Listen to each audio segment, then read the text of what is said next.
las dimensiones de esta foto. Y descubrí que para poder hacer caber átomos en esta foto, tenía que ampliarlas 100 billones de veces. Y entonces me pregunté, bueno, está bastante chiquito. Pero, ¿y qué dimensiones tiene el protón y el neutrón habiendo ampliado el átomo 100 billones de veces? ¿Qué dimensiones tienen un protón y un neutrón? Y descubrí que un protón y un neutrón a estas 100 billones de veces ampliado equivale a una naranja. Y el quark, up y down y el electrón equivalen a un granito de arena, ampliado 100 billones de veces. Y el neutrino es la mínima expresión del polvo de arena. ¿Qué conclusión saco yo? ¿Qué descubrimiento extraordinario logro?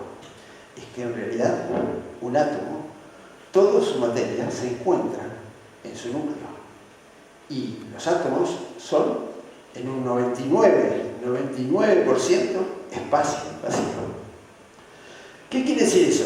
Quiere decir que si nosotros pudiéramos ampliar, si nosotros fuéramos suficientemente pequeños como un neutrino, nosotros veríamos a nuestro cuerpo humano como nosotros vemos hoy el universo. Somos permeables, somos un conjunto de espacio vacío. Es así que en este momento, por la uña de mi dedo, 1 centímetro cuadrado, pasan 600 millones de neutrinos sin tocar. Lo hacen con todo el cuerpo, pero inclusive estoy tomando esto como referencia. Muy bien. Otra pregunta que me puedo hacer: ¿será posible que el universo solamente tenga estas 4 partículas? La respuesta inmediata de los físicos, en lugar de que están las antipartículas, que son, cuando es que yo genero de energía partículas, aparecen las antipartículas. Sí, pero no es en ese sentido que me estoy refiriendo, porque son la misma, pero con un signo cambiado. La pregunta es: ¿hay algo más? Resulta que hace 102 años se descubrieron los rayos cósmicos. ¿Y qué son los rayos cósmicos? Los rayos cósmicos son protones, en general el 99% de los rayos cósmicos provienen de protones, que vienen a una gran velocidad, muy cerquita de la velocidad de la luz, y que provienen de las explosiones de las estrellas, de las supernovas, y cuando ingresan a nuestra atmósfera, al chocar con los átomos de los gases de nuestra atmósfera, sucede lo siguiente: sucede un punto de alta temperatura de donde surgen partículas desconocidas. Todas esas partículas son desconocidas. ¿Y cómo fue que descubrieron? Y descubrieron por lo siguiente: como la tabla periódica de los elementos tiene componentes radioactivos, y todos los compuestos en general encontramos en componentes radioactivos por todos lados, si yo viniera aquí con un detector Geiger, escucharía tic, tic, tic, tic, tic, tic, tic, tic, que son las radiaciones, son los decaimientos de los átomos radioactivos que emiten partículas. Entonces los físicos hace 102 años dijeron: bueno, si yo me subo un globo con un detector Geiger, cuando voy subiendo, me estoy alejando de la Tierra, la radiación va a ir disminuyendo. Y entonces querían tirar el gráfico de cómo disminuía la radiación a medida que subíamos en altura. Y los físicos se encontraron con un problema: que a medida que subía con el globo, en vez de disminuir la radiación, aumentaba. La razón es este fenómeno: la generación de partículas por colisión de los rayos cósmicos con nuestra atmósfera genera un aumento de la radiación. Todo lo contrario de lo que se esperaba, aumentaba la radiación. Bien, entonces, este sería un fenómeno, para que ustedes vean, de la representación de un átomo, de un núcleo que entró en nuestra atmósfera y generó toda esa cadencia de partículas nuevas. Bien, Entonces, los físicos establecieron una teoría y dijeron, bueno, esto lo tenemos que explicar, lo tenemos que poder reproducir en un laboratorio. ¿Cómo hago yo para estudiar los átomos en la atmósfera o esas partículas nuevas que no sé de qué son? Si no sé de dónde vienen, no sé con qué energía vienen, no sé en qué momento se van a producir, es un problema. Entonces decidieron construir aceleradores de partículas. Este es el momento de los rayos cósmicos, este es el globo con el cual se descubrió este fenómeno. Y lo que hicieron es construir en un laboratorio un acelerador de partículas. ¿Qué es un acelerador de partículas? Un acelerador de partículas es básicamente una diferencia potencial con positivo y negativo, y según la carga de una partícula que queramos acelerar, el terminal del mismo signo de la carga lo repele y el signo contrario lo atrae. Como esas placas tienen un agujerito, las partículas salen, algunas, otras pegan contra la placa. Las que logran salir tienen una energía de haberse acelerado de un momento que estaban fijas hasta que llegaron al final. ¿Qué energía adquieren al final? Es un electrón acelerado por un volt. La unidad es un electrón volt. Si en cambio le ponemos 1000 volts, tenemos 1 kilo electrón volt. Si le ponemos 1.000.000 de volt, tenemos 1 mega electrón volt. Si le ponemos 1.000 millones de volt, tenemos 1 giga electrón volt. Y si le ponemos 1 billón de volt, tenemos 1 tera electrón volt. El acelerador que les voy a presentar hoy acelera las partículas a 7 tera electrón volt por hora. O sea, hace falta 7 billones de volt para poder acelerar. ¿Cuál es el objetivo? Hacerlas chocar para lograr los mismos puntos calientes que se generan en la atmósfera, y ahí aparecen partículas. Y como yo voy a poner una cámara fotográfica en el lugar donde chocan, voy a poder ver en un laboratorio qué es lo que pasa y poder estudiar esa situación. Desde el año 1940 se construyeron aceleradores, y de esos aceleradores han aparecido estas nuevas partículas que no están presentes en el mundo que conocemos, pero que están presentes cuando hay una concentración de energía más elevada que las partículas estables. ¿Qué quiere decir esto? Quiere decir que estas partículas estuvieron en el universo cuando el universo estaba más caliente que ahora. Y que estas partículas aparecen e instantáneamente desaparecen. Se le alcanza a sacar una foto, se las puede caracterizar, pero desaparecen. Cuanto más energía tengo en la colisión, más me acerco a un universo más caliente. Y si analizamos, todas tienen la misma estructura. Son 2 quarks y 2 leptones. El electrón neutino, que son los estables, los que están entre recuadros son los elementos estables, y los otros son 1000 veces más energéticos cada vez que pasamos de una familia a otra. Bien, hemos contestado la primera pregunta: ¿de qué está hecho todo? La segunda pregunta que tenía el cuestionario y el objetivo inicial es cómo está unido todo. Todos ustedes saben que los planetas, las estrellas, están unidos por la fuerza de la gravedad.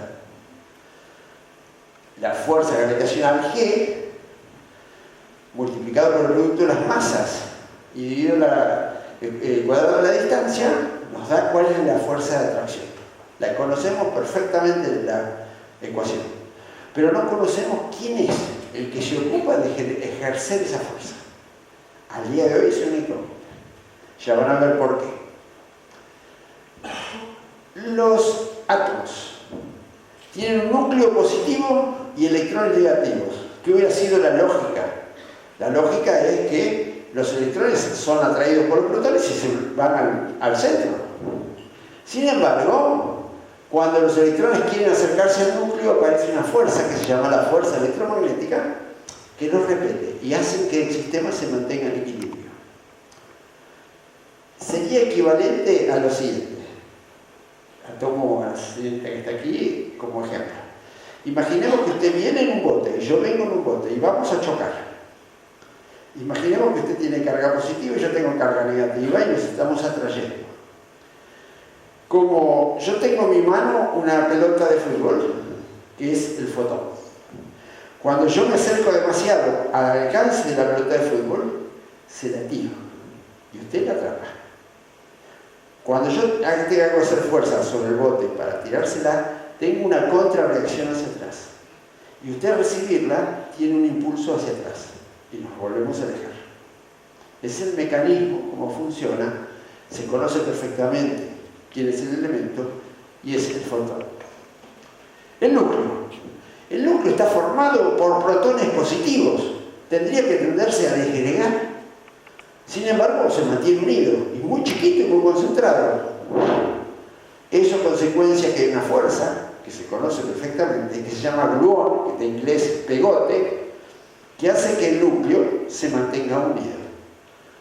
Y luego, los procesos de desintegración, consecuencia de la radioactividad, que son decaimiento. Los procesos radioactivos tienen o un protón o un neutrón de más en su núcleo, por lo tanto, como ya vimos lo que pasaba con los 4 protones y los 4 electrones, con el tiempo, que se llama vida media, se disgrega lo que está de más para transformarse en un elemento estable.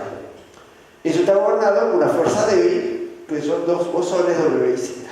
No es muy importante, pero veámoslo de esta manera. Vamos a tomar como uno referencia, que sí es importante, la fuerza fuerte. La fuerza electromagnética es 100 veces más chica. La fuerza débil es 100.000 veces más chica. Y la fuerza gravitacional es 1 billón, de 1 billón, de 1 billón, de 1 billón de veces más débil. Qué extraordinario. Los elementos más grandes del universo están soportados por la fuerza más débil del universo. En cambio, los elementos más pequeños del universo, que son los que componen el núcleo y los quarks, están mantenidos con la fuerza más fuerte que existe en el universo. Es por eso que es tan difícil disgregar un átomo y por un núcleo, y por eso es que hay tanta energía concentrada dentro de un núcleo. Bien, entonces completamos nuestro cuadro por las 4 fuerzas que controlan a todo el universo y todas las partículas conocidas. Los físicos, con estos descubrimientos, establecen teorías de funcionamiento, analizan cómo sucede en la naturaleza y escriben fórmulas. Y fueron formando, porque el universo tiene cierta simetría, una especie de rompecabezas que fue relacionando todas estas partículas. Y lo que observamos de este rompecabezas es que en el exterior del rompecabezas no estamos en el proceso final. Hay muchas cosas que todavía no sabemos. Y en este proceso vemos que en este cuadro falta una pieza bastante directa que tiene que ver con un problema. Los físicos estaban buscando una nueva partícula que tendría que rellenar ese espacio. Para lo cual habían escrito una fórmula que se la voy a presentar. Esta es la fórmula que relaciona, parece muy compleja, pero está hecha por simetría. Esta fórmula funcionaba a la perfección con todas esas partículas que están ahí, a la perfección, con una condición: que las partículas no tuvieran masa, cosa que en la realidad tienen masa. Y sí que tenían un problema, era como la balanza. Le pusieron el electrón, creyeron que le iban a... no se equilibró. Y entonces, hace 64 años, el año 64, este señor Peter Higgs propuso una modificación en la fórmula para que esa fórmula funcione con las partículas con masa. Y al hacer esa modificación explicó un mecanismo. Se llamó el mecanismo de Higgs y la partícula el bosón de Higgs. La fórmula significaba agregar los términos que tienen H, y el 4 de julio del 2012 se descubrió esa partícula.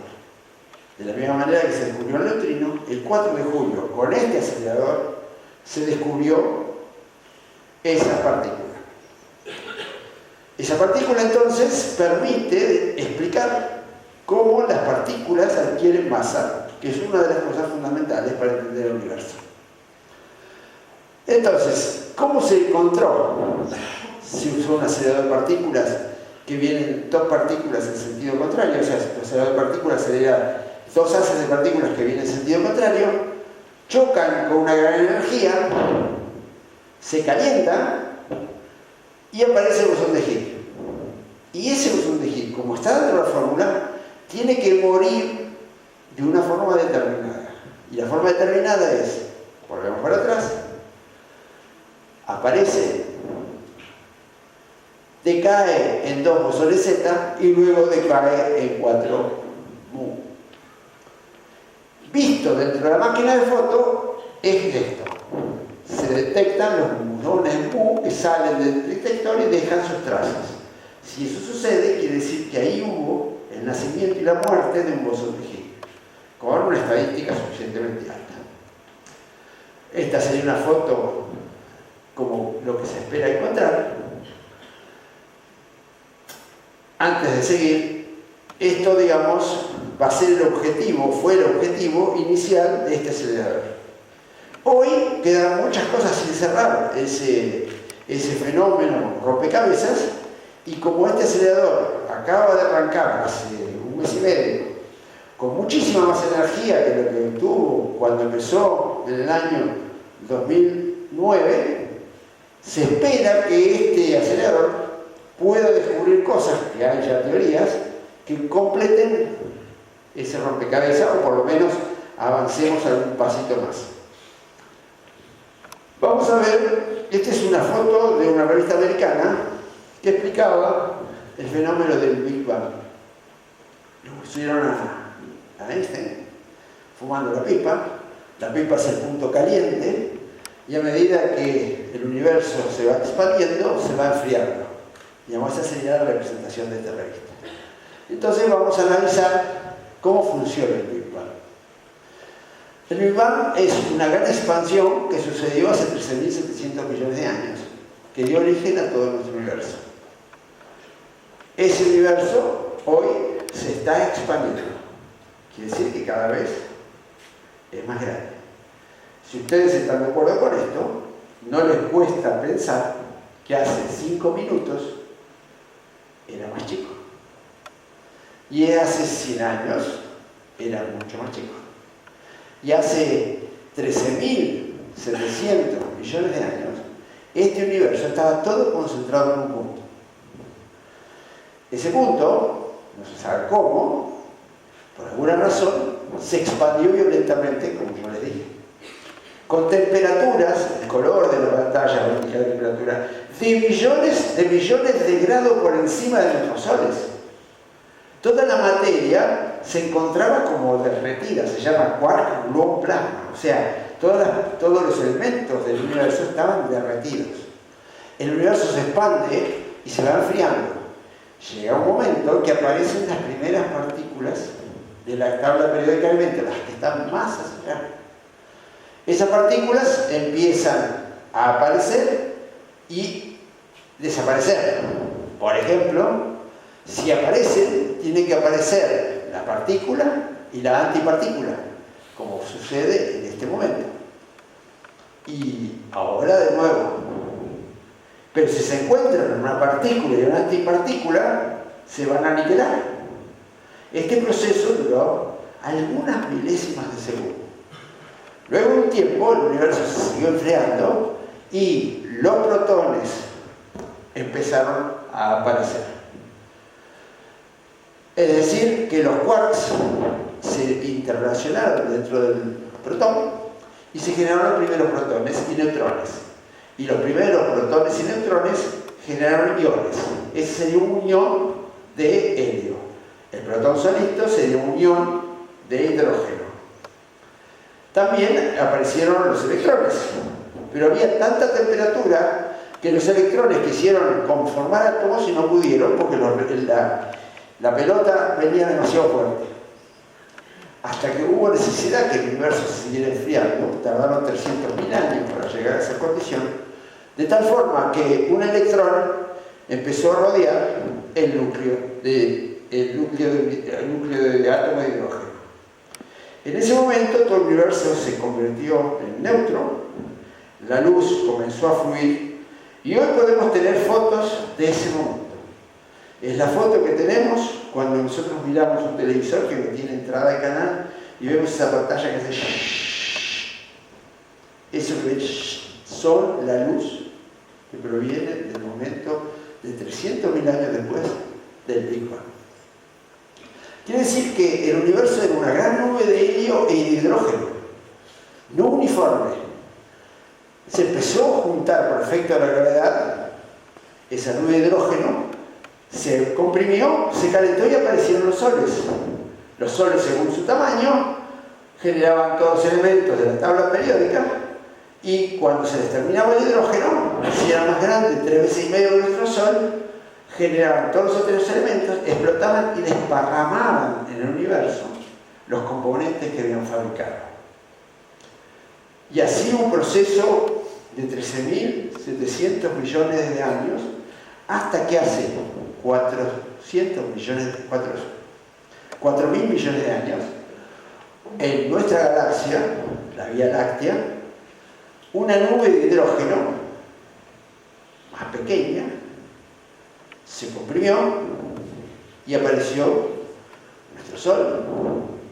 Y ese Sol, con su gravedad, juntó toda la basura que había a su alrededor y creó nuestro sistema solar. Esta es la teoría del Big Bang. La voy a resumir en este pequeño gráfico. Big Bang, temperaturas de miles y miles y miles de millones de grados, tiempos muy cortos. El tiempo para allá y la temperatura para acá. Quiere decir que al día de hoy, que es esta zona, hace 13.700 millones de años, la temperatura de nuestro universo está a 2,7 grados sobre el cero absoluto, o sea, menos 270 grados aproximadamente bajo cero, el universo externo. Perdón. En los momentos de altísima temperatura es lo que están investigando los aceleradores de partículas. A 100 segundos ya teníamos los primeros núcleos.